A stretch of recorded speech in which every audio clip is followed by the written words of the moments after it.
अंग्रेजों के विरुद्ध संघर्ष के दौरान महात्मा गांधी का दूसरा बड़ा आंदोलन सविनय अवज्ञा आंदोलन था। इस आंदोलन की प्रमुख विशेषता असहयोग के साथ निवेदन पूर्व मना करना था। आज के इस वीडियो में हम सविनय अवज्ञा आंदोलन की बात करेंगे और देखेंगे कि भारतीय व्यवस्था पर इसका क्या प्रभाव रहा। नमस्कार, मैं कुणाल आप सभी का संस्कृति पीसीएस यूट्यूब चैनल पर स्वागत करता हूँ। चलिए सबसे पहले यह देखते हैं कि आज की जो हमारी क्लास है वह किस प्रकार रहेगी, क्रम क्या है हमारी क्लास का।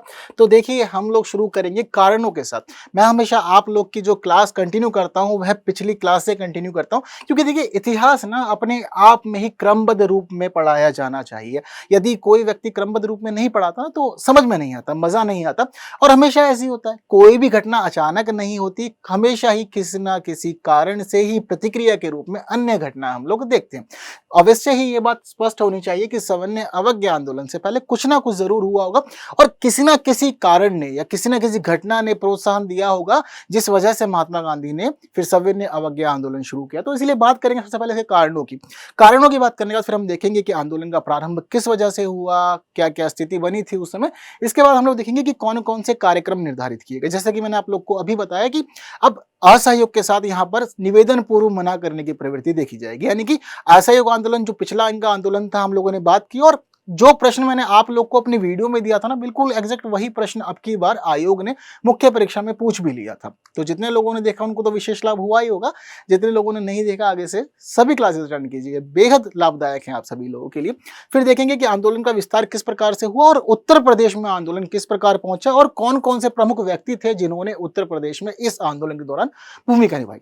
आंदोलन का पतन किस प्रकार हुआ, यहां हम दो स्थितियों को समझेंगे, क्योंकि जो सविनय अवज्ञा आंदोलन है ना, जो उसका पहला भाग था उसका स्थगन किया गया था महात्मा गांधी के द्वारा, और लेकिन उसके बाद हम यह भी देखते हैं कि दूसरी स्थिति में जब दूसरा आंदोलन, दूसरा चरण शुरू होता है सविनय अवज्ञा का, तो फिर महात्मा गांधी खुद ही कह देते हैं कि यह असफल है, तो खत्म कर देते हैं आंदोलन को। लेकिन अंत में यह भी जानना समझना जरूरी है कि यह जो आंदोलन था उसका भारतीय व्यवस्था पे क्या प्रभाव रहा और भारतीय नागरिकों ने इसको किस रूप में स्वीकारा, अंग्रेजों ने किस रूप में स्वीकारा और आगे हमारी स्वतंत्रता के लिए किस प्रकार का मार्ग इसने प्रशस्त की। लेकिन इस पूरी क्लास को समझने से पहले यह भी जरूरी है कि इस खंड से हमारे लिए किस प्रकार का प्रश्न परीक्षा में आ सकता है, एक बार उस पर नजर डालें। तो देखिए जो प्रश्न हमारे से पूछा जा सकता है वह प्रश्न कुछ इस प्रकार का रहेगा कि सविनय अवज्ञा आंदोलन के लिए उत्तरदायी कारणों का उल्लेख करते हुए इस आंदोलन में उत्तर प्रदेश की भूमिका का वर्णन कीजिए। देखिए प्रश्न अपने आप में बेहद स्पष्ट है, लेकिन खंड इसमें दो हैं। आपसे पहले पूछ रहा है कि भाई उत्तरदायी कारण क्या थे, तो मतलब हमें जानना जरूरी है कि भाई वह कौन कौन सी घटनाएं थी जिन्होंने प्रेरित किया महात्मा गांधी को कि वे इस प्रकार का एक आंदोलन शुरू करें। वहीं दूसरी स्थिति जो है वह उत्तर प्रदेश की है कि उत्तर प्रदेश ने क्या भूमिका अदा की। मतलब कहना यही चाहते हैं कि कौन कौन से व्यक्ति थे जो इस आंदोलन में प्रमुख रहे, जिन्होंने उत्तर प्रदेश में आंदोलन को लीड किया या उससे जुड़े हुए घटनाक्रमों में उनका नाम आता है। तो इस पर भी नजर डालना जरूरी है। तो एक अच्छा खासा प्रश्न है आपके लिए, यदि आप इसका आंसर लिखते नहीं है तो फ्रेम जरूर कर लीजिए, क्योंकि फ्रेमिंग जरूरी होती है। जब हम कभी भी किसी प्रश्न की फ्रेमिंग कर लेते हैं ना, तो अगर वह प्रश्न एग्जाम में आ जाता है तो हमें परेशानियां नहीं होती और बहुत अच्छे से हम उस आंसर को फिर अटेम्प्ट करते हैं। ये बेहद लाभ का विषय हो जाता है। ठीक है, तो इतना कुछ समझ लिया, बढ़ा जाए आगे। सबसे पहले कारणों पर चर्चा करते हैं कि कैसे कैसे महात्मा गांधी इस तरफ आगे बढ़े। लेकिन जरूरी है कि हम यह भी समझें कि सविनय अवज्ञा आंदोलन से पहले की घटनाएं क्या थी। तो देखिए दो क्लास पीछे चलते हैं, जो हमारी पिछली दो वीडियोस है, अगर आपने नहीं देखी तो देख लेंगे, आपके लिए अच्छा होगा, क्योंकि बहुत अच्छी है, ये विश्वास मान के आप लोग देख सकते हैं। तो देखिए मामला यह था कि हमने देखा कि महात्मा गांधी ने असहयोग आंदोलन शुरू किया। तो महात्मा गांधी की नीति यही थी, वह समझ चुके थे कि जो ब्रिटिश गवर्नमेंट है ना, उसको एक्चुअल में जो पावर मिल रहा है, जो उसके लिए पावर का सोर्स है, वो इंडियन इकोनॉमी ही है। कैसे है? ब्रिटिश गवर्नमेंट ने भारतीय लोगों को ही अपनी सेना में भर्ती किया और उन्हीं के माध्यम से भारतीय लोगों के कार्यों का, उनकी नीतियों का, उनकी आवाज का दमन किया। इसके साथ साथ हम यह भी देखते हैं कि अच्छा खासा रेवेन्यू ब्रिटिश गवर्नमेंट इंडिया से ही कलेक्ट किया करती थी। ट्रेड तो जो चल रहा था वहां से भी उसको लाभ मिल रहा था, और साथ ही भारत उसके लिए एक अच्छा खासा मार्केट भी बना हुआ था, यहाँ भी उसको लाभ मिल रहा था। तो मतलब हर तरफ से उसकी चांदी चांदी ही हो रखी थी। तो महात्मा गांधी ने समझा इस चीज को, है ना।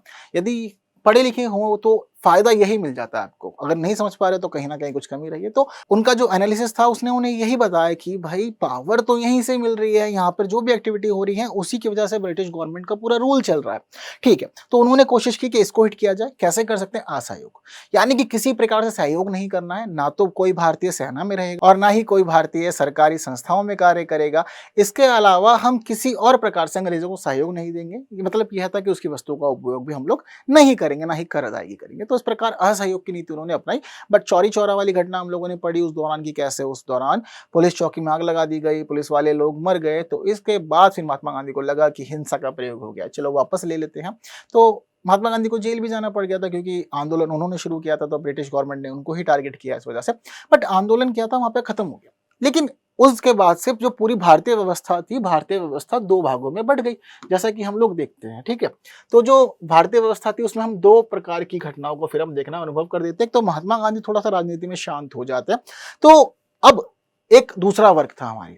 अब तक तो यह था कि सबका विश्वास अंधा हो गया था महात्मा गांधी के साथ में, लेकिन जब आपका एक आंदोलन अपने शिखर पर है, चरम पर है, अब जो असहयोग आंदोलन था वो अपने बिल्कुल शिखर पे पहुंच गया था और संभावनाएं बन गई थी कि स्वतंत्रता हो सकती है। महात्मा गांधी ने भी कह दिया था कि ठीक है आंदोलन को चलाइए, क्योंकि इससे चलता रहा तो हम 1 साल के भीतर ही यहाँ से स्वतंत्रता प्राप्त कर लेंगे।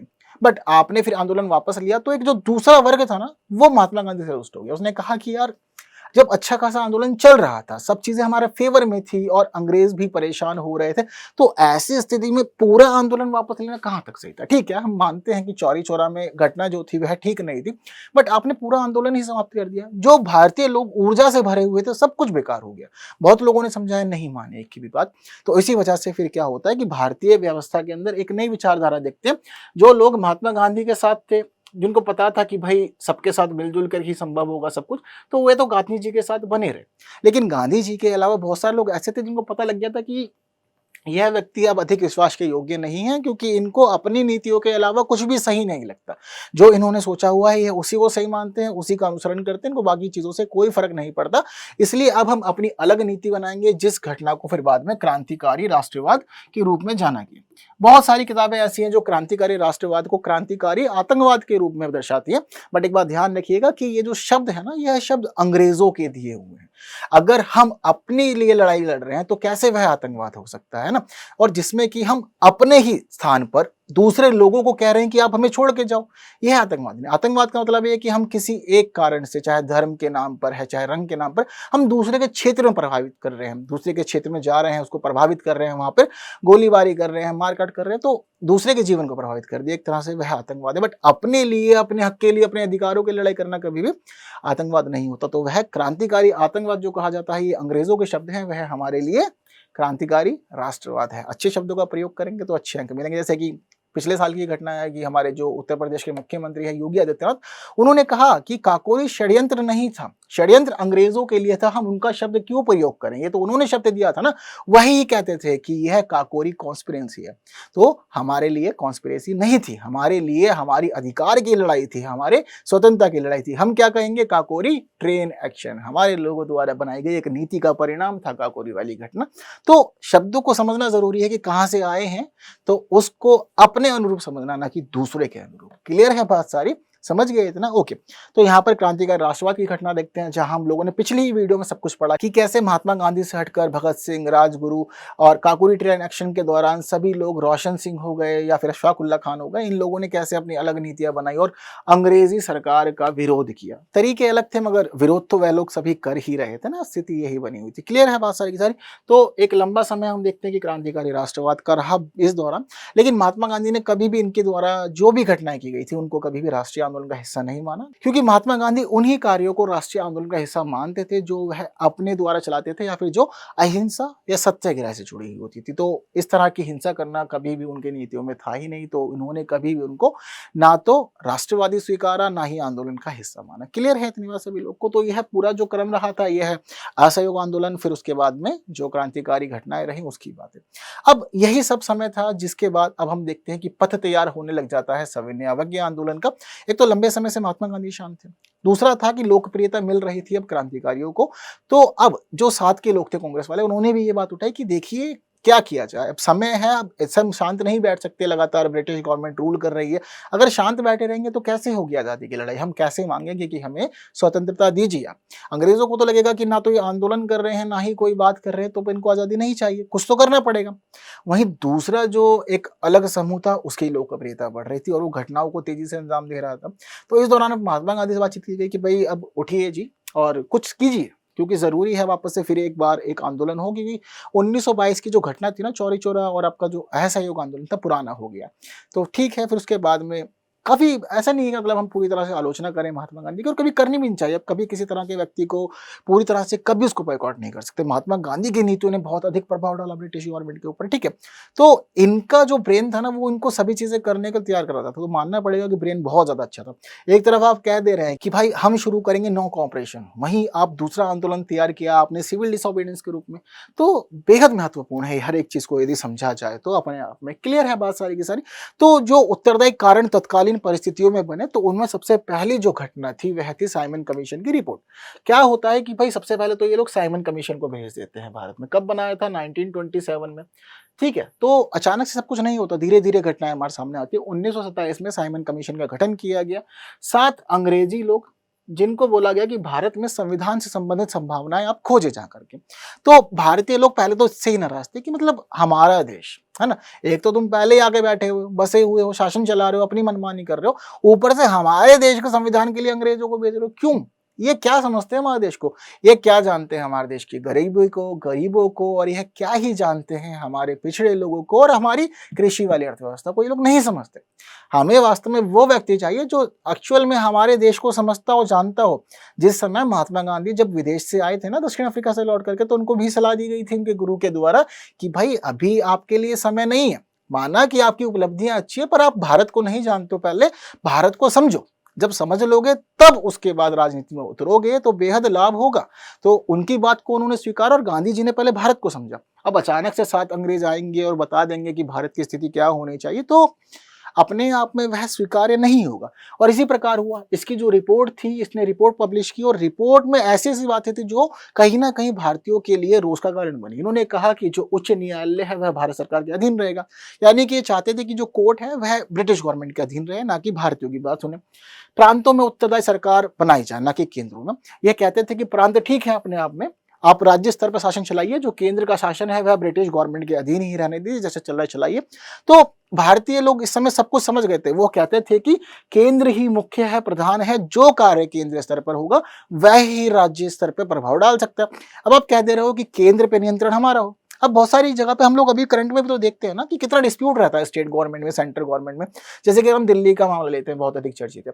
केजरीवाल साहब अमूमन एलिगेशन लगाते रहते हैं कि हमारी केंद्र सरकार नहीं मान रही, ठीक है। तो वही वाली स्थिति थी, जैसे कि भाई केंद्र में अलग होना, राज्य में अलग होना, दोनों ही चीजें प्रभाव डालती है। और फिर केंद्र में एक ऐसी सरकार बिठा दे जो हमारे देश की ही नहीं है, अंग्रेजी है, और हम पे शासन करना चाहती है, तो कैसे फिर वो भारतीय लोगों का हित सोच सकती है? ये बिल्कुल संभव नहीं है। तो इस बात को इन सभी लोगों ने समझा और कहा कि भाई केंद्र में भी सरकार चाहिए, सिर्फ राज्यों से कुछ नहीं होने वाला है।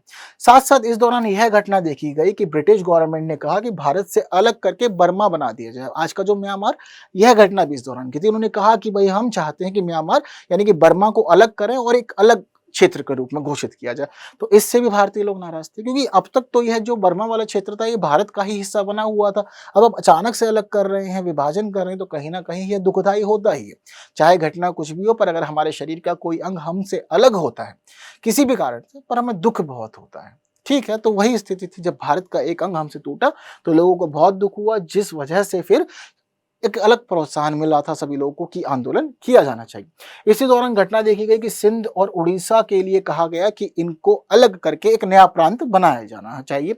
तो नए प्रांत के रूप में इनकी स्थापना भी कहीं ना कहीं ब्रिटिश गवर्नमेंट के डिवाइड एंड रूल की नीति को दिखा रहा था, क्योंकि हम सभी लोग समझ गए थे कि ब्रिटिश गवर्नमेंट तो डिवाइड एंड रूल में बिलीव करता है। जहां भी इसको लगेगा कि भारतीय लोग मजबूत हो रहे हैं, वह अच्छी स्थिति ले रहे हैं, तो वहीं पर ये डिवाइड एंड रूल की पॉलिसी अप्लाई करती है। जैसे कि इसी दौरान तो हम देखते हैं ना, कम्युनल अवार्ड मिलता है 1932 में, और इससे पहले ये शुरू कर देते हैं आपके लिए एक पृथक निर्वाचन व्यवस्था, ठीक है। तो जो मुख्य रूप से अलग अलग हुआ करती थी और भारत का विभाजन हो रहा था, भारतीय लोगों का विभाजन हो रहा था मतदान के आधार पर। तो डिवाइड एंड रूल वाली पॉलिसी ही थी कि कह रहे थे कि सिंध और उड़ीसा के रूप में एक अलग प्रांत को यहाँ पर स्थापित किया जाए। तो इसकी जो रिपोर्ट आई थी साइमन कमीशन की, उन रिपोर्ट में कही गई बातें अपने आप में सभी के लिए परेशानी का विषय थी, जिसने फिर इस आंदोलन के लिए एक मार्ग तैयार किया।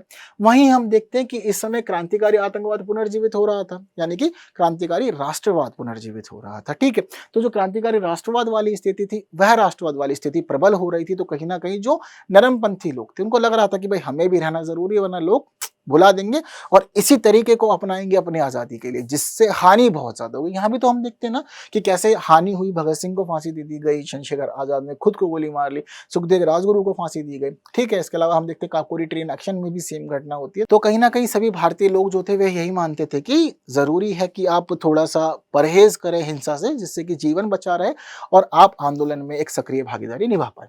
इसी दौरान हम देखते हैं कि 1929 में वैश्विक आर्थिक मंदी की स्थिति बन जाती है और ये वैश्विक आर्थिक मंदी की स्थिति ऐसी बनती है कि भारत के लोग परेशान हो रहे हैं, बट ब्रिटिश गवर्नमेंट ने किसी के साथ कोई भी व्यवहार नहीं किया। अच्छा, ब्रिटिश गवर्नमेंट ने अपनी जो नीतियां थी उनको बरकरार रखा, जितना लगान वसूलना था किसानों से लगान पे दबाव डाला, जिन लोगों से कार्य करवाना उनसे कार्य करवाया, बट उनके इलाज की, भूख प्यास की, खाने पीने की कोई चिंता नहीं की। तो लोगों ने यहां भी ध्यान दिया कि यह वास्तव में सिर्फ हमें निचोड़ रहे हैं, इसका हमारे हितों से कोई लेना देना नहीं है, ये हमारा अच्छा नहीं चाहते।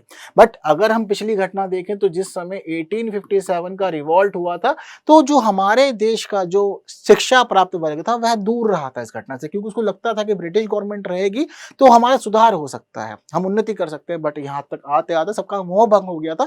इनको पता लग गया था कि भाई यह हमारा हित नहीं चाहती, यह सिर्फ अपना ही हित चाहती है और जिस भी प्रकार से इसको लाभ होगा यह हर एक उपकरण अपनाएगी। जैसे कि आर्थिक मंदी में भारत के बारे में कुछ भी ना सोचना, यहाँ पर एक बड़ी घटना थी जिसने अनेक लोगों को जगाया कि वास्तव में अब इस सरकार को देश से बाहर जाना ही होगा। मेरठ षड्यंत्र केस, बिना मतलब का केस, बस लोगों को उठा रहे हैं, मुकदमा चला रहे हैं, जेल में डाल दे रहे हैं, सही नहीं था अपने आप में, है ना। तो इससे भी कहीं ना कहीं गुस्सा भड़का। लाहौर षड्यंत्र केस अपने आप में बहुत चर्चित मुद्दा है। पिछली वीडियो में मैंने आप लोग को बताया कि कैसे जब हमारे देश के अंदर जो क्रांतिकारी थे वह सक्रिय हुए थे, तो उस दौरान उन्होंने लाला लाजपत राय की मौत का बदला लेने के लिए स्कॉट की हत्या का प्लान बनाया था, बट गलती से उन्होंने सैंडर्स को मार दिया था। तो इस वजह से जो भगत सिंह थे, उनके साथ में और लोग थे, उनके ऊपर सैंडर्स हत्याकांड का मुकदमा चलाया गया था, जिसको लाहौर षड्यंत्र केस के रूप में जानते हैं। ठीक है, और वहीं इसके अलावा 1929 में जब लाहौर कांग्रेस अधिवेशन हुआ था, तो यहाँ पर इन्होंने पहले ही स्वराज से संबंधित प्रस्ताव पारित कर दिया था, ध्वज फहराने की बात कर दी थी और कहा था कि जल्द से जल्द कार्य होंगे। तो यह जो घटनाएं थी, इन घटनाओं ने ही कहा महात्मा गांधी को कि भाई उठो, अब समय नहीं है बैठने का, विराम का समय नहीं है, अब समय है फिर दोबारा लड़ाई करने का। और अंग्रेजों का कहना कि भाई अब चले जाओ वापस। ठीक है, तो यह सब प्रमुख कारण थे जो इस दौरान देखे जाते हैं और इन सभी घटनाओं को आपने जरूर मेंशन करना जब कभी भी आप लोग मेंस लिख रहे हो। क्लियर है इतनी बातें? तो अब कारण समझ गए हैं, तो हम लोग आगे बढ़ते हैं। अब देखते हैं कि किस किस प्रकार से अब महात्मा गांधी ने आंदोलन शुरू किया। तो महात्मा गांधी से बातचीत की गई, तो महात्मा गांधी को पहले पुख्ता कारण चाहिए था कि जिसके ऊपर मैं आंदोलन शुरू करूं और वह बातें भी ऐसी हो कि हर एक व्यक्ति जान समझ पाए। तो इस दौरान एक पत्रिका आया करती थी, ठीक है, वह पत्रिका हुई थी यंग इंडिया। ठीक है, तो यंग इंडिया जो पत्रिका आया करती थी उस समय, तो इसी का इन्होंने सहारा लिया और यंग इंडिया के अंदर इन्होंने एक लेख लिखा। यंग इंडिया में इनका जो लेख था, उस लेख में इन्होंने कहा कि मैं अभी तत्कालीन वायसराय लॉर्ड इरविंग से कुछ मांगे करता हूं, क्योंकि भारतीय व्यवस्था को इन सभी चीजों की जरूरत है। यदि अंग्रेजी सरकार हमारी मांगों को स्वीकारती है तो ही हम आगे सरकार का विरोध नहीं करेंगे, अदरवाइज हम लोग के लिए जरूरी हो जाएगा कि हम किसी कारण से अब एक नया आंदोलन शुरू करें। यह पहली बात थी। और महात्मा गांधी इस समय भी अपनी तेजस्वी बुद्धि का ही प्रयोग करते, वह मांगे भी ऐसे रखते हैं जिनको अंग्रेज सरकार स्वीकारे ना, क्योंकि महात्मा गांधी पे सबका दबाव था कि आंदोलन जरूरी है, आप मुख्य चेहरा है, पूरे भारत को आप इकट्ठा कर सकते हैं। तो महात्मा गांधी ने अपने लिए मांगे भी ऐसी रखी कि पहले पता था कि वो तैयार ही नहीं होंगे स्वीकारने के लिए। उन्होंने कहा कि भाई आप नमक कर समाप्त कर दो। ब्रिटिश गवर्नमेंट की इनकम अच्छी खासी हो रही थी, कैसे नमक कर समाप्त कर देगी? नहीं करेगी, उसकी इनकम का एक अच्छा खासा सोर्स खत्म हो जाएगा। नशीली पदार्थों से उनको अच्छा खासा इनकम मिल रही थी, अब कैसे इसका मना कर दिया? साथ साथ कहा गया कि भू राजस्व में 50% की कमी कर दो, कैसे कर दे? बहुत बड़ा घाटा हो जाएगा। वहीं साथ साथ सेना के ऊपर जो खर्चा हो रहा है उसमें भी 50% की कमी कर दो। देख रहे हैं महात्मा गांधी कितने तेजस्वी थे, आप लोग क्यों बिना मतलब में उनका विरोध करते? उनके द्वारा जब ये पूरे की पूरी मांग का प्रस्ताव तैयार हुआ था ना, इसमें बातें ही सारी ऐसी थी कि नहीं स्वीकार सकती थी ब्रिटिश गवर्नमेंट। कहा गया कि सिविल सेवकों के वेतन में 50% की कटौती करो। क्यों करे? कौन काम करेगा 50% की कटौती हो गई तो? साथ साथ कहा गया कि भारतीय लोगों को आत्मरक्षा के लिए हथियार रखने की इजाजत दो। अच्छा, फिर तो भाई किसी को भी ठोकना शुरू कर दोगे। हम देखते हैं पिछले दिनों के क्रांतिकार राष्ट्रवाद के दौरान आपने स्क्वाड के चक्कर में पहले तो सांडर्स को निपटा दिया, ठीक है, इसके अलावा आप असेंबली तक पहुंच गए, वहां पे बम फोड़ दिया आपने, है ना, काकोरी ट्रेन एक्शन को अंजाम दिया आपने। अब ऐसी ऐसी घटनाएं कर रहे हो, ऊपर से कह रहे हो कि आत्मरक्षा के लिए हथियार रखने, तो मतलब चाहते क्या हो? कहीं ना कहीं फिर तो रोज की गोलीबारी होगी, रोज 4-6 अंग्रेज मरते हुए दिखाई देंगे देश में, नहीं देंगे। इन्होंने कहा कि भारत का जो वस्त्र उद्योग है उसको संरक्षण दो, इन्होंने कहा कि नहीं देंगे। जो राजनीतिक बंदी है उनकी रिहाई मांग ली, इन्होंने इसको भी स्वीकार नहीं किया। कहा कि भाई रुपए और स्टर्लिन के बीच में जो अंतर है ना, उस अनुपात को कम करो, रुपए की स्थिति को मजबूत दिखाओ, इन्होंने कहा कि नहीं करेंगे।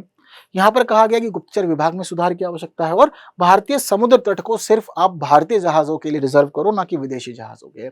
हर एक मांग ऐसी थी कि अंग्रेजों ने देखा कि क्या मांग रहे हैं, अगर ये सब कुछ दे दिया तो फिर स्वतंत्रता बची ही कहाँ, स्वतंत्रता ही ना दे देंगे पूरी की पूरी इनको। तो इस वजह से अब अंग्रेजों ने साफ साफ कहा कि भाई नहीं, बिल्कुल नहीं, स्वीकार नहीं, हम स्वीकार नहीं करेंगे। तो ऐसी स्थिति में फिर महात्मा गांधी ने जवाब दिया कि मैंने अंग्रेजों से रोटी मांगी और उन्होंने मुझे पत्थर दिए। लाइन नोट डाउन कर लीजिएगा क्योंकि एग्जाम में यह पूछी जा सकती है आप लोगों से, और हम देख रहे हैं कि कई एग्जाम में अलग अलग तरह की लाइंस पूछी जाती हैं कि किसकी कौन सी स्टेटमेंट थी। तो इसके बाद ही महात्मा गांधी ने कहा कि ठीक है, अब इन्होंने विरोध किया, अब हम करेंगे पहले दांडी मार्च, क्योंकि नमक जो था ना वो इस समय सबकी समस्या बना हुआ था, इसके ऊपर जो टैक्स लगा हुआ था वह बेहद अधिक था। इन्होंने कहा कि अंग्रेजी एकाधिकार को खत्म करेंगे, हम खुद जाएंगे समुद्र तट तक और वहां जाकर के नमक बनाएंगे। तो उसके बाद शुरू होती है महात्मा गांधी की दांडी यात्रा, साबरमती से दांडी तक, ठीक है। तो इस आंदोलन के लिए उन्होंने पहले ही सारे के सारे कार्यक्रम निर्धारित किए कि मतलब हम जो सविनय अवज्ञा आंदोलन शुरू कर रहे हैं वास्तव में उसमें आपको करना क्या है, ये जरूरी है, क्योंकि भारत के लोग समझदार नहीं थे। पिछली बार ये समझ गए थे कि भाई इनको समझाओ पहले ठीक से कि क्या क्या करना है, वरना फिर एक बार चौरी चौरा जैसी घटना को उन्होंने अंजाम दे दिया तो हम कहीं के नहीं रहेंगे अब की बार, और आंदोलन भी सारा खराब हो जाएगा। अब की बार संभावनाएं बहुत अधिक थी कि आजादी जल्द मिल जाएगी हम लोग को, तो इसीलिए इन्होंने पहले ही बता दिया कि क्या क्या कार्यक्रम रहेंगे और हमें क्या क्या करना होगा। इन्होंने कहा कि भाई देखिए, सबसे पहले नमक कानून भंग करना है, यानी कि अपने अपने स्तर पर जहां भी नमक बना पाओ नमक बनाना है आप लोगों ने अपने उपयोग के लिए, ठीक है। सबसे पहले उसके साथ साथ आपको करना है विदेशी वस्तुओं का बहिष्कार, यानी कि आप कोई भी विदेशी वस्तुओं का प्रयोग नहीं करेंगे जैसा कि असहयोग में था, क्लियर है ना। साथ साथ इन्होंने कहा कि भाई सेवाएं भी नहीं देनी है, ना लेनी है, ना तो कोई व्यक्ति अंग्रेजी विश्वविद्यालयों के अंदर पढ़ाने जाएगा, ना ही आप न्यायालयों में वकालत करेंगे, ना ही आप सेना में कार्य करेंगे, और ना ही किसी अंग्रेजी अधिकारी से कोई सेवा लेंगे, यानी कि आप कोर्ट में नहीं जाएंगे क्योंकि सारे जज अंग्रेज थे, तो उनसे नहीं कहेंगे कि हमें न्याय दो, ठीक है। तो दूर रहना है, जैसे भी आप रह सके, अंग्रेजों से किसी प्रकार की ना सहायता लेनी ना देनी। तो विदेशी वस्तुओं और सेवाओं दोनों का बहिष्कार करना। जो विदेशी कपड़े हैं होली जलाओ उनकी, मतलब रखो, फूक दो चौराहों पे, ताकि लोगों को पता चले कि हम विरोध कर रहे हैं, ठीक है। व्यक्तियों को नहीं फूकना है ना, बच के रहना है इस वाली घटना से। इन्होंने कहा कि कोई भी कर का भुगतान नहीं करेगा, आपने किसी भी तरह से पैसा नहीं देना, चाहे वो टैक्सेशन ही क्यों ना हो। शराब की दुकानों के आभार कहा गया महिलाओं से कि आप जाओ और धरना दो, क्योंकि घर वगैरह में आज भी हम देखते हैं कि बहुत जगह पे अगर किसी को शराब की लत होती है तो बहुत ज्यादा लड़ाइयाँ होती हैं। कहा गया कि जुलूस निकालना है पर अहिंसात्मक रूप से। कहा गया कि सभाएं आयोजित करो पर बिना हथियार के। कहा गया कि भारतीय झंडा जो स्वीकृत हो गया था अब इस समय तक आते आते, तो अब उस झंडे का सहारा लो और उसके सहारे से ही आंदोलन आगे चलाओ। साथ साथ कहा गया कि बच्चे जो है वह वानर सेना के रूप में आगे बढ़ेंगे। ये किसके लिए था? लड़कों के लिए था। लड़कियों के लिए बोला गया कि आप बनाइए मंजरी सेना, और उसके तहत आप जिस भी प्रकार से अपनी बातें पहुंचा सके आप भी बाहर जाइए और निकलिए और दिखाइए अंग्रेजी सरकार को कि कोई भी वर्ग अछूता नहीं है सविनय अवज्ञा से। हर एक व्यक्ति, हर एक उम्र का व्यक्ति इसमें शामिल है, चाहे छोटा बच्चा हो, वयस्क हो या वृद्ध हो, सब शामिल है। तो इन्हीं कार्यक्रमों का उपयोग करते हुए इन्होंने आंदोलन शुरू किया, और आंदोलन की घटना इन लोगों ने जो स्थायी रूप से निर्धारित की थी वह घटना थी दांडी यात्रा। 12 मार्च 1930 को दांडी यात्रा शुरू की इन्होंने। इस दौरान यह अपने 78 अनुयायियों को लेकर के साबरमती से दांडी तक गए, जो यात्रा इनकी 200 मील की थी। यह कब पहुंचे? तो इनकी यात्रा शुरू हुई थी 12 मार्च 1930 को। 6 अप्रैल 1930 को यह दांडी पहुंचे, रात को सो गए, सुबह उठे, पूजा करी, और फिर उसके बाद इन्होंने समुद्र तट पर जाकर के नमक उठाया मुट्ठी भर, और उसके बाद जो यह कर व्यवस्था थी उसको भंग किया, और भंग करते ही घोषणा कर दी कि अब हम देश में अंग्रेजी सरकार के विरुद्ध सविनय अवज्ञा आंदोलन की घोषणा करते हैं। तो यह संदेशा पूरे देश में तेजी से फैल गया और हर वर्ग के लोग फिर इसका जुड़े, और फिर इन्होंने सिर्फ असहयोग ही नहीं किया बल्कि सविनय अवज्ञा मतलब अंग्रेजी अधिकारी कुछ कहें तो हाथ जोड़ो, सविनय के साथ साथ आपको क्या करना है कि प्यार मोहब्बत से अंग्रेजी सरकार को कह देना है कि जी हम नहीं करेंगे आपके साथ कोई भी व्यवहार, नहीं सहयोग करेंगे। तो कैसे करना है? सविनय हाथ जोड़ के करना है। अभी लाठी मारोगे तो फिर उसके बाद वो जेल में डाल देगा, इसलिए हाथ जोड़ के मना करो, वो कुछ कर भी नहीं पाएगा आपके सामने। यह नीति यहाँ पर महात्मा गांधी ने अपनाई थी इस पूरे के पूरे आंदोलन के लिए। तो यह जो आंदोलन था, यह आंदोलन 2 चरणों में होता है। इसका जो पहला चरण होता है, हम देखते हैं कि मार्च 1930 से मार्च 1931 तक होता है।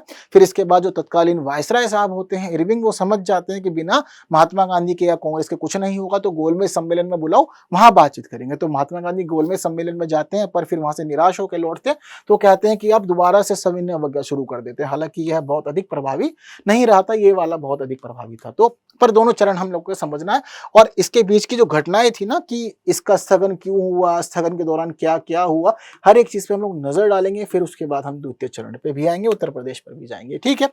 तो अब तक महात्मा गांधी नमक बना चुके हैं और सविनय अवज्ञा आंदोलन की घोषणा भी कर चुके हैं। एक प्रश्न जो सामान्य रूप से देखा जाता है वह यह है कि महात्मा गांधी ने नमक ही क्यों चुना। तो इसके पीछे बहुत ही सरल से कारण है। देखिए, नमक से ऐसा कोई व्यक्ति नहीं है जो दूर रहे।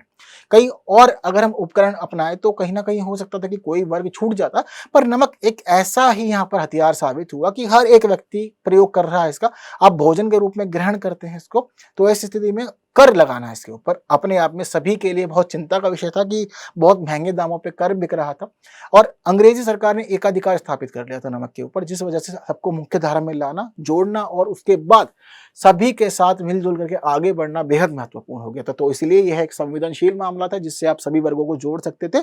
इसीलिए महात्मा गांधी ने नमक का प्रयोग किया और वर्ग समन्वय की अवधारणा को यहाँ इन्होंने अपने आगे बढ़ाया था। तो इसीलिए नमक को इन्होंने चूज किया। लेकिन एक लंबे समय तक अच्छा खासा, लगभग देखते हैं कि 1 वर्ष का काल ऐसा होता है लगभग कि पूरा आंदोलन चलता है, ठीक है। बट बाद में पता चलता है कि महात्मा गांधी कह देते हैं कि हम आंदोलन स्थगित करते हैं। वैसे तो समाप्त सा ही था इस दौरान, बट स्थगित हम इस रूप में पढ़ते हैं आज क्योंकि 2 चरण हैं इसके। तो स्थगित हुआ था, इसीलिए हम दूसरा चरण कर सकते थे इसका, ठीक है। तो इसलिए स्थगन के रूप में समझना है। तो महात्मा गांधी से कहा गया कि भाई साइमन कमीशन की रिपोर्ट के लिए हम लोगों ने 3 गोलमेज सम्मेलन रखे हैं। इनके वर्ष याद रखिएगा, 1930, फिर उसके बाद में 31 और फिर 32। यह 3 गोलमेज सम्मेलन हुआ थे उस समय। तो पहले गोलमेज सम्मेलन में कौन कौन गया? कांग्रेस की तरफ से कोई नहीं गया, महात्मा गांधी नहीं गए, जबकि प्रमुख व्यक्ति थे।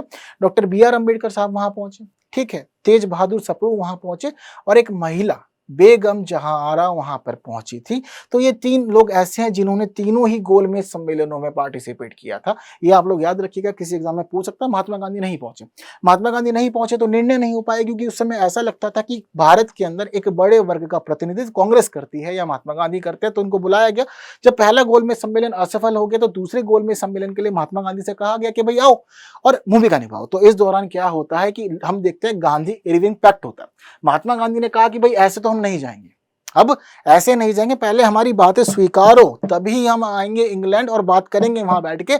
अब ऐसे ही इस आंदोलन को समाप्त नहीं करेंगे। तो इसीलिए इरविंग साहब जो थे वह सहमत हुए। उन्होंने कहा कि ठीक है, बताइए क्या क्या बातें हैं। तो इस दौरान होता है गांधी इरविंग समझौता और कुछ महत्वपूर्ण बातों पे सहमति बनती है कि ठीक है भारत में होगा।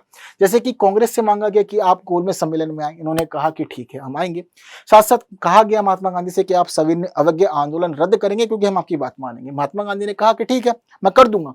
फिर इसी दौरान क्या था कि अब महात्मा गांधी ने बात की कि भाई ठीक है हम भी कुछ चाहते हैं। तो देखिए इस दौरान ब्रिटिश गवर्नमेंट कांग्रेस के लिए कुछ अलग अलग अध्यादेश ला रही थी जिससे कि उसकी गतिविधियों पर अंकुश लगाया जाए और कांग्रेस का कोई भी सदस्य यदि किसी गतिविधि में पाया जाए तो उसको जेल में डाल दिया जाए। तो महात्मा गांधी ने कहा कि कांग्रेस के लिए आप जो अध्यादेश या कानून ला रहे हैं, पहली बात तो इसको हटाइए, यह हमारे काम का नहीं है, क्योंकि हमारे जो कांग्रेस के लोग हैं यह स्वतंत्र वातावरण में नहीं जी पा रहे। तो उन्होंने कहा कि ठीक है हटा देते हैं, मुक्त कर देते हैं, कांग्रेस के लोगों को अच्छा वातावरण देते हैं, ठीक है। साथ साथ इन्होंने यहाँ पर यह सहमति दर्ज की कि जिन लोगों ने हिंसा की थी उनको छोड़कर अहिंसात्मक कार्यों में जितने भी लोग या जितने भी लीडर शामिल थे उन सभी के ऊपर मुकदमे जो हैं वह समाप्त होंगे और जो लोग जेल में हैं उनको छोड़ दिया जाए। यह एक बड़ा विषय था इस दौरान इस घटना का, जिसकी वजह से महात्मा गांधी को आज भी आलोचना झेलनी पड़ती है। आज भी सब आलोचना करते हैं क्योंकि जिस समय गांधी इरविन पैक्ट हुआ था यह वही समय था कि भगत सिंह को इस दौरान फांसी की सजा सुना दी गई थी। इस दौरान पूरा का पूरा देश इस पैक्ट के ऊपर यह नजर लगाए हुए था कि महात्मा गांधी यहां जाकर के भगत सिंह और उसके साथियों की रिहाई की बात करेंगे। लेकिन महात्मा गांधी यहां गए और स्पष्ट जो हुआ मामला वह यह था कि जिन्होंने हिंसा नहीं की, जो अहिंसा से आंदोलन कर रहे थे, आप उनको छोड़ दीजिए, उनके ऊपर से मुकदमे समाप्त कर दीजिए। भगत सिंह को लेकर के चर्चा तो हुई, बट उसके बाद अंतिम परिणाम नहीं निकला। हालांकि महात्मा गांधी ने कहा था इनसे कि आप भगत सिंह की फांसी रद्द करा दीजिए, बट छोड़ने की बात नहीं थी, बस संभावना यह थी कि उनको आजीवन कारावास दे दिया जाएगा। बट विचार तो हुआ, लेकिन हम सभी देखते हैं कि उन्हें एक दिन पहले ही फांसी दे दी गई थी, 23 मार्च को। तो एक बड़ी घटना थी इस दौरान यह। तो आज तक महात्मा गांधी को आलोचना झेलनी पड़ती है। ये बात होती है ना, कभी कभी कई लोगों के साथ ऐसा होता है कि उनके द्वारा जीते जी किए गए कार्य ना मरने के बाद भी उनका पीछा नहीं छोड़ते। तो यह वही स्थिति बनी हुई है महात्मा गांधी के साथ में। और साथ साथ इस दौरान जो फैसला हुआ वह यह हुआ कि अब जो पुराने कैदी हैं उन सभी को, जिसको पकड़ा गया था सविनय अवज्ञा आंदोलन के दौरान, इस दौरान पकड़े गए लोगों को आप रिहा कर देंगे और नमक पे से कर हटा देंगे। हर एक बात मानी गई। और भगत सिंह वाला विषय जैसा कि मैंने आपको बताया बहुत चर्चाओं में हमेशा ही रहता है, बट यहां पर उस पर सहमति नहीं बनी थी, ना ही उनकी सजा को यानी कि फांसी को बदल करके आजीवन कारावास भी नहीं किया था। तो यह था हमारा गांधी इरविंग समझौता, जो बहुत बार एग्जामिनेशन में देखा जाता है, बहुत सारे प्रश्न यहां से पूछे भी जाते हैं। 5 मार्च 1931 को यह संपन्न हुआ था। अब क्या हुआ कि महात्मा गांधी के साथ इन सब सारी बातों के बाद में अब पूरा का पूरा पैक्ट संपन्न हुआ जो कांग्रेस को चाहिए था। मतलब जो जो इस पैक्ट में हुआ, कुछ चीजें कांग्रेस के हिस्से में आई, कुछ चीजें अंग्रेजों के हिस्से में आई। इस दौरान सहमति बना ली गई कि महात्मा गांधी आएंगे इंग्लैंड और दूसरे गोलमेज सम्मेलन में शामिल होंगे। महात्मा गांधी दूसरे गोलमेज सम्मेलन में जाते हैं। क्यों जाते हैं? क्योंकि वो सोच रहे थे कि भारत की आजादी की बात होगी, भारतीय स्वतंत्रता के लिए नीति निर्धारित होगी, भारतीय व्यवस्था के अंदर एक रूपता की बात होगी और अंग्रेज बताएंगे कि हम कैसे भारत छोड़ के जा रहे हैं। बट जब वो वहां पहुंचे तो ऐसी कोई बात ही नहीं हुई और बल्कि भारत की स्थिति को बदल दिया गया। भारत में दमन चक्र चलाए गए, कांग्रेस को यहां पर अवैध घोषित कर दिया गया और 1932 में यहां पर रैमसे मैकडोनाल्ड ने सांप्रदायिक अवार्ड की घोषणा भी कर दी। यह बड़ी चिंता का विषय बना महात्मा गांधी के लिए। जब इन सब कुछ को देखा गया, इन सभी घटनाओं का अनुभव किया गया, तो महात्मा गांधी इंग्लैंड से लौटे तो बड़े निराश थे। लोगों को बड़ी उम्मीद थी कि गांधी जी जा रहे हैं हमारी तरफ से, बट महात्मा गांधी समझ गए थे कि लोगों की उम्मीदों को मैं पूरा नहीं कर पाऊं, इसीलिए निराश थे। और वापस आने के बाद महात्मा गांधी ने फिर दोबारा घोषणा कर दी कि सविनय अवज्ञा आंदोलन को चलाया जाए। बट अब वो बात नहीं थी। एक बार क्या होता है कि भाई आपने अब आग जला दी। एग्जाम्पल लेते रहिए, आपने क्या हुआ कि कुछ लकड़ियां ली और लकड़ियों को लेकर के उसके अंदर आपने आग लगा दी। चलिए ठीक है, अब आग अच्छी खासी जल रही है, आपको कोई परेशानी नहीं, आग जल रही है, आपको ताप भी मिल रहा है, सब चीज ठीक है। आप अचानक से आग बुझा दो, ठीक है। अब आपने अगर वो आग बुझा दी तो आप दोबारा जलाएंगे तो वह उस रूप में नहीं आएगी, और अगर आपने गलती से पानी डाल के आग बुझा दी ना तो फिर वो लकड़ियां दोबारा नहीं चलेंगी। यह कुछ उस प्रकार की स्थिति ही बन गई थी यहाँ पर। जब अच्छी खासी आग भड़क रही थी, हर व्यक्ति आपके साथ पार्टिसिपेट कर रहा था, सविनय अवज्ञा आंदोलन अपने फिर इस चरम पर पहुंचा था, तो उस दौरान आपने फिर इसका स्थगन कर दिया तो दोबारा वो रूप नहीं बना और महात्मा गांधी के प्रति फिर जो विश्वास था ना वो टूट जाता है। जैसे कि पिछली बार हम देखते हैं कि असहयोग आंदोलन में भी यही घटना हुई। अच्छा खासा आंदोलन था, आपने वापस ले लिया। यहाँ सिर्फ इरविंग के साथ में एक पैक्ट करते हुए आपने पूरा का पूरा आंदोलन यहाँ भी छोड़ दिया। तो बड़ा दुखदायी विषय था, जिसकी वजह से आलोचना इनकी होती है। ये कुछ आलोचना वाले विषय अच्छे काम बहुत थे, बट इस दौरान देखा कि जब आप सबको एक साथ ले आए तो फिर उसके बाद में क्या जरूरत पड़ी थी कि इसको छोड़ दिया था। नहीं मानते अंग्रेजों की बात, बट नहीं गए इंग्लैंड। इंग्लैंड जाके क्या मिला? अंग्रेजों के साथ वही होता है, अंग्रेज अपनी बातों को कहाँ ही पूरा करते थे। तो बुला लिया, आंदोलन शांत करा दिया, भारत में फिर पकड़ बना ली अपनी। अब पकड़ बन गई तो बन गई, अब किसकी जरूरत है? उनको नहीं थी अब जरूरत किसी की। तो फिर महात्मा गांधी ने दोबारा शुरू कर दिया यहाँ से अपना एक आंदोलन, और आंदोलन के साथ साथ ही हम देखते हैं कि भारत के अंदर वायसराय बदल जाते हैं, वायसराय वेलिंगटन आ जाते हैं, जो चलाते हैं यहाँ दमन चक्र, यानी कि कांग्रेस के नेताओं को उठाना शुरू कर दिया। जो जो प्रभावशाली व्यक्ति दिख रहे थे उनको उठा उठा के उनको यह जेल में डाल रहे थे, जो एक चिंता का विषय यहाँ बन गया था। तो इस दौरान अब चलाया जाता है पूरा का पूरा यह दूसरा चरण इस आंदोलन का, और हम देखते हैं कि बहुत अधिक सफल नहीं होता। फिर महात्मा गांधी खुद ही घोषणा कर देते हैं कि भाई अब यह आंदोलन जो है ना, यह मई 1934 के बाद नहीं चलेगा। क्यों? क्योंकि असफल है, बहुत अधिक प्रभावशाली अब ये नहीं रहा है। ये बात ये खुद ही स्वीकार कर लेते हैं, उसके साथ इसको ये समाप्त कर देते हैं। क्लियर है बात सारी की सारी आप लोग को? तो इस दौरान आंदोलन जो था उसमें उत्तर प्रदेश की बेहद महत्वपूर्ण भूमिका रही, जिसको समझ लेना जरूरी। जैसे कि इस दौरान जो संयुक्त प्रांत था उसमें उत्तराखंड वाला हिस्सा भी आता था, हिमाचल भी शामिल थे। तो देखिए नैनीताल की हम लोग बात करते हैं कि नैनीताल में जो आंदोलन था उसका नेतृत्व किया था गोविंद वल्लभ पंत ने। जहां एक तरफ हम चला रहे थे सविनय अवज्ञा आंदोलन, वहीं उत्तर प्रदेश वाले क्षेत्र में चल रहा था करना दो लगान ना दो आंदोलन। तो यह दो तरह की बातें यहाँ कर रहे थे। कुछ लोगों से कह रहे थे कि आप कर नहीं देंगे, कुछ से कह रहे थे कि लगान नहीं देंगे। अब देखिए यह जो आंदोलन था, इस आंदोलन के मुख्य केंद्र बने आगरा और रायबरेली। यहाँ पर देखने वाली बात यह थी कि यहाँ जितने भी लोग इस आंदोलन को शुरू कर रहे थे वह कर नहीं देने की बात जमींदारों से कर रहे थे और लगान नहीं देने की बात कर रहे थे वे लोग किसानों से। तो देखिए जो जमींदार लोग थे वे तो अंग्रेजों के हितैषी थे, तो उन्होंने कर लगातार दिए। किसानों से समर्थन अच्छा खासा मिला उत्तर प्रदेश में और किसानों ने उनको लगान नहीं दिया, जिस प्रकार से काफी मदद मिली किसानों को साथ लेके और आंदोलन काफी तेजी से चला उत्तर प्रदेश वाले क्षेत्र में। ठीक है, इसी दौरान हम लोग देखते हैं कि पंडित जवाहरलाल नेहरू, जयप्रकाश नारायण और लाल बहादुर शास्त्री को लेकर के इलाहाबाद चले जाते हैं और इलाहाबाद में यह चलाते हैं करबंदी आंदोलन, ना कि कर नहीं दें लोग। आगे सरकार को, सरकार तक पैसा नहीं पहुंचेगा, पैसा हमारे पास रहेगा तो हम अच्छे कार्यों में प्रयोग कर पाएंगे। ठीक है, लेकिन क्या होता है कि उत्तर प्रदेश में आंदोलन चल रहा है, समय बदल गया। ठीक है, तो यह पहले चरण की बात है और पहले चरण में फिर इस दौरान जवाहरलाल नेहरू को इलाहाबाद के पास एक जगह है चेवकी, तो चेवकी रेलवे स्टेशन से उनको उठा लेते हैं और जेल में डाल देते हैं। तो फिर जवाहरलाल नेहरू उसके बाद अक्रिय हो जाते हैं इस आंदोलन में। फिर हम देखते हैं कि इरविंग पैक्ट जब होता है, गांधी इरविंग पैक्ट, तो उसके बाद फिर इनको रिहाई मिलती है। तो यह कुछ प्रमुख भूमिका थी उत्तर प्रदेश की। आप लोगों को व्यक्ति का नाम याद रखना, उत्तर प्रदेश के साथ साथ आप लोग को हमेशा जवाहरलाल नेहरू का नाम जोड़ना है क्योंकि बेहद महत्वपूर्ण भूमिका निभाई है इन्होंने। ठीक है, बाकी जैसे कि जयप्रकाश नारायण और लाल बहादुर शास्त्री, इन लोग के नाम भी आप लोग को अच्छे से याद रखने हैं। ठीक है, तो यह कुछ भूमिका थी, बाकी यह वो बड़ी भूमिकाएं हैं। ठीक है, जिसकी बात हम लोग कर रहे हैं। इसके अलावा जितने भी कार्यक्रम निर्धारित किए गए थे, चाहे हम लोग असहयोग की बात करें, होली जलाने की बात करें कपड़ों की, या इसके अलावा और जो भी चीजें कार्यक्रम निर्धारित किए गए थे, नमक कर की बात करें वगैरह वगैरह, हर जगह उत्तर प्रदेश के सभी लोगों ने बढ़ चढ़ के भाग लिया था। जनरली हम लोग क्या देखते हैं कि भारत का इतिहास जो है उसको हम लोग कहते हैं कि गांधी युग था, या हम कहते हैं बाद में कि नेहरू युग शुरू हो गया। तो देखिए जिन लोगों ने इतिहास लिखा, उस इतिहास को महात्मा गांधी, जवाहरलाल नेहरू, इन लोगों के आसपास बांधा इनके अपने अलग अलग काल में जब इनका प्रभुत्व था। तो इस दौरान कहीं ना कहीं हम देखते हैं कि जहां गांधी वहीं की सारी खबरें मिलती हैं, तो कहीं ना कहीं बाकी क्षेत्रों को हम लोग छोड़ देते हैं, जिसको आप लोग को नहीं छोड़ना है, इस बात का ध्यान रखिएगा। उत्तर प्रदेश के छोटे छोटे बच्चे ने भी इस आंदोलन में भाग लिया था, जो जैसे भी ले सकता था उसने अपनी पूरी भूमिका निभाई थी। महिलाओं ने पूरी भूमिका निभाई थी और बाकी कृषकों ने, अन्य वर्गों ने भी पूरा योगदान दिया था महात्मा गांधी को कि वह आंदोलन चलाएं। तो यह कुछ खास भूमिका थी उत्तर प्रदेश की। बट हम देखते हैं कि आंदोलन का पतन हो जाता है। कारण मैंने आप लोग को पहले बताया कि 1932 में कांग्रेस को अवैध घोषित कर देते हैं और जो इसके तहत कार्यकर्ता होते हैं उनको जेल में डालना शुरू कर देते हैं, बड़े नेताओं को गिरफ्तार कर लेते हैं। और साथ साथ ही हम देखते हैं कि दो पार्ट में आंदोलन करना बहुत अधिक सक्रिय नहीं हो सकता था, तो दूसरा चरण इसका बहुत ही अप्रभावी रहता है। ठीक है, तो अंत में महात्मा गांधी और कांग्रेस लोग स्वीकार कर लेते हैं कि आंदोलन प्रभावी नहीं रहा हमारा, अब समय खराब हो गया। और कोई भी आंदोलन ऐसा नहीं हो सकता कि बहुत लंबे समय तक सेम रूप में चले, वह सेम प्रकृति का बना रहा है।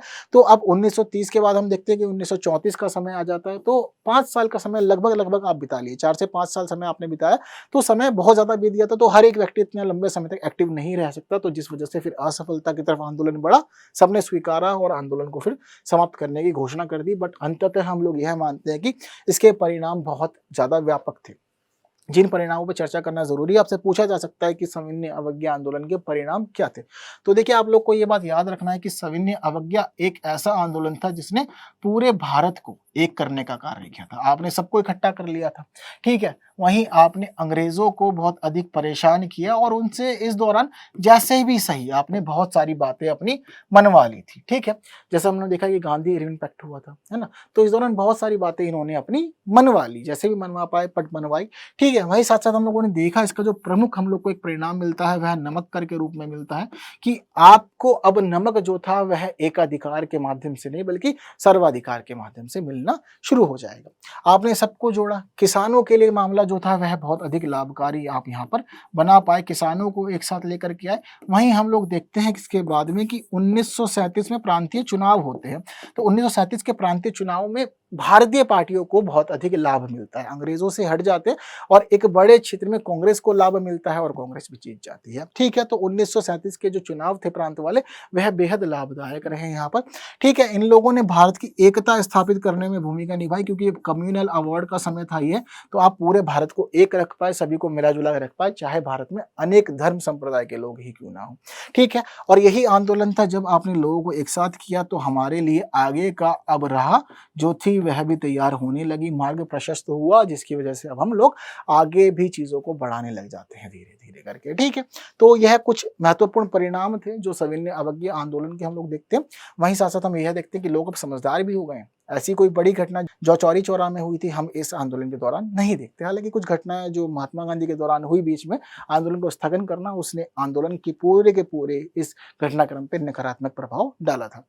क्लियर है बात सारी आप लोग को? तो यह सारे महत्वपूर्ण परिणाम हैं जो इस आंदोलन के दौरान हुए, जो आप लोग को हमेशा याद रखने हैं सविनय अवज्ञा आंदोलन की बात करते हुए। तो अभी इतनी ही बात करते हैं, आगे बढ़ेंगे। भारत छोड़ो आंदोलन भी रह रहा है, प्रांतीय चुनाव रह रहे हैं उत्तर प्रदेश के, हर एक बात को हम लोग के लिए समझना ज़रूरी है।